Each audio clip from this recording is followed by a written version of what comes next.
In this video, I will show you how to use the meeting scheduler in HubSpot.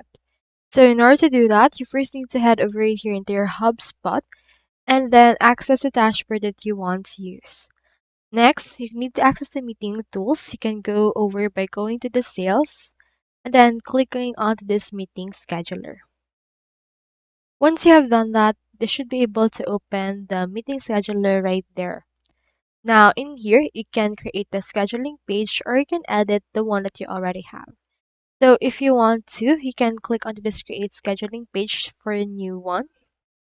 And you can either choose one-on-one, group, or round robin. I'll choose right here this one-on-one option.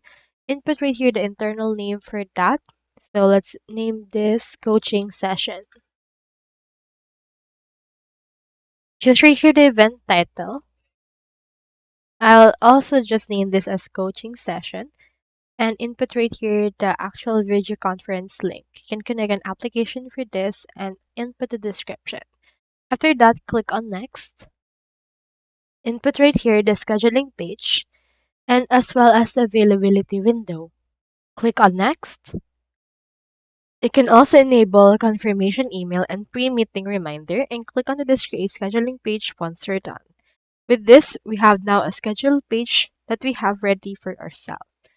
People can now use our link and then book an actual meeting with us. So that's all there is today, and I hope this video helped you out.